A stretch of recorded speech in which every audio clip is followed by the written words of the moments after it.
The best way to say it when it comes to Europe is it's on the brink. Now, the future of euro certainly in question, and indicators in Spain today looking real bad. And it's looking more and more likely that Greece will drop completely out of the euro. Well, in response to these rampant up fears about Spain and even other countries here that earn the moniker pigs, not for good reason, the European Commission signaled today that it was prepared to show flexibility when it came to the country's tough deficit targets. Now, is that a sign that the crisis that consumed Greece and could soon affect other countries in the Eurozone here might be possibly contained? Well, the Commission released recommendations calling on European countries to become more, quote, economically integrated. Help me out. Integrated. Thank you. Hooked on phonics. Recommending steps towards a, quote, full economic and monetary union, including a banking union, euro area financial supervision, and euro area-wide deposit guarantees. And joining us now to break it all down, John Dobis, market editor for Forbes. John, thanks for a few minutes here. I appreciate it. No problem at all, Rich. Europe's a hot mess, isn't it? We're not just talking about the alarmist here. Possible bank runs in Spain here, Greece dropping out of euro. You can't overinflate this when some folks say it could be on the brink. They're not just trying to hype this, are they? There's no advantage in hyping it, really. I mean, the euro now is down to about $1.24. That's the lowest it's been versus the dollar in 2 years. People are trying to get out of that currency because its future is really uncertain.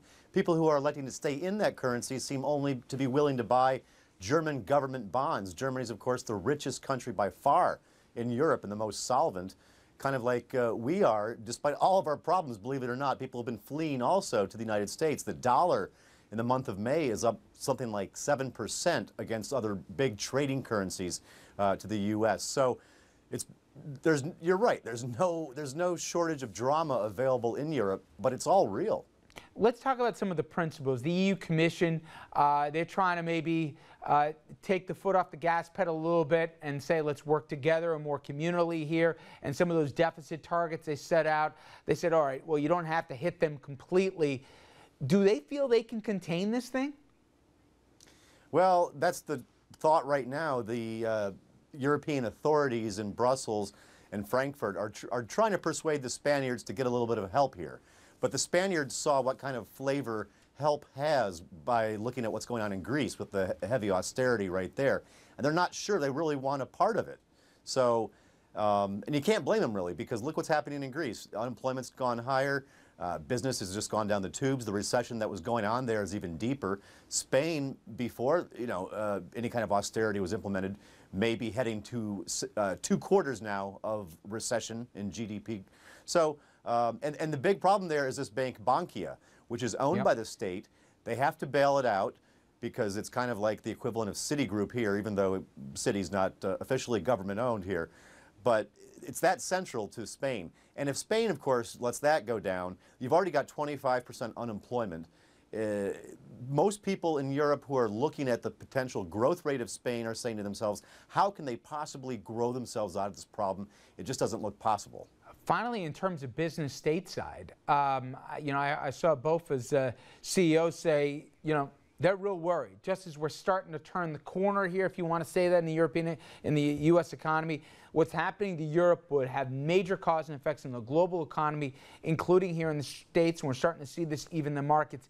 John, tell everybody at home who says, that's their problem across the pond, why we ought to be real worried if Europe goes to hell in a handbasket. Well, if you own a mutual fund or if you own the stocks directly like Coca-Cola, Procter & Gamble, Caterpillar, anybody that exports a lot of stuff from the United States that's made here, they're not going to be selling a whole lot to the countries in Europe because they're in a deep recession. And if we haven't noticed, China is slowing down. In fact, their government said just this week that they wouldn't be throwing any additional stimulus into the Chinese economy. So where is the growth? It's not just Europe. You've got to slow down in China. You've got to slow down in China. You've got to slow down in Germany. And it's all interconnected. So yes, right now, there are some positives. Right now, the 10-year Treasury note is at its lowest yield since 1962 when they began issuing the thing, 1.62%. All right. John, your gut, I got about 10 seconds.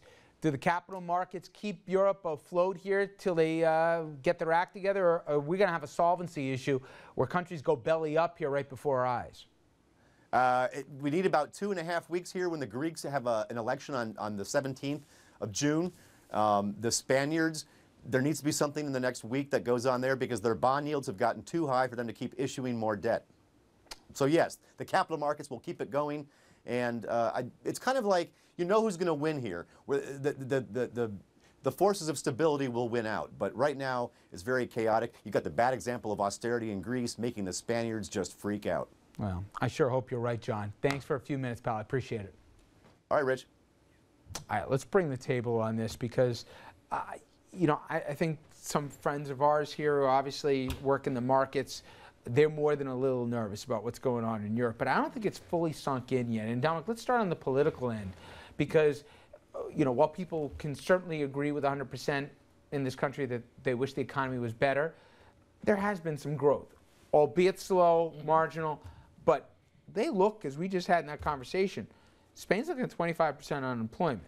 Greece is going down to you-know-what here. There's a bunch of other nations here, Italy, Ireland, I mean, Portugal. I mean, this thing could be a hot mess and with definite implications here stateside. I got to think more than anything else, this is Obama's biggest worry.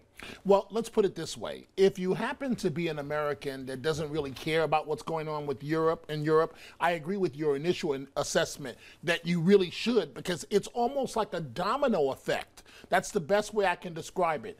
The markets go in these countries these European countries, it's going to impact America. Anything that hits the jobs numbers can be very detrimental to Mr. Obama's reelection.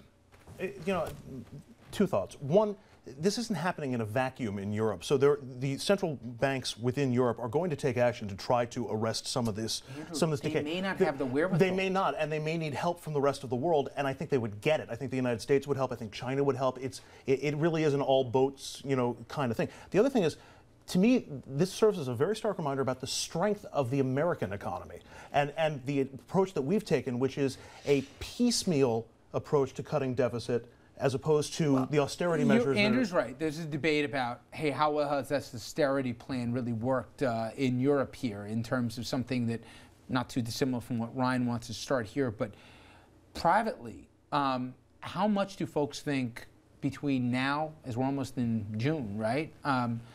Between now and November, how much will Europe impact the general? Hugely. I mean, I agree with Dominic. I think it's going to have it could have a very dramatic effect on the presidential election. And if you look, if you need an argument for austerity and spending plan, look no further than Greece and Europe. But isn't that the point that they went too hard? No, because they could never agree on an austerity plan, and it was after the damage was already done. And you know what? If we don't cut our spending and deal with our debt problem, we're going to wind up in the same boat as they are. Their feet, Jessica, in every place that they tried this, even in England, where they tried to lay out some austerity plans, and I'm with you that they didn't fully take effect, the public said, I don't like how this tastes. I'm going with the other guy. But they were also much further down the road than we are now. They had much bigger problems than we have even at this point. And keep in mind, how Europe impacts the presidential election here, it only impacts it in one direction. It can only hurt President Obama. Yeah. Watch to see the politics of how we respond to that based on that filter for the presidential election.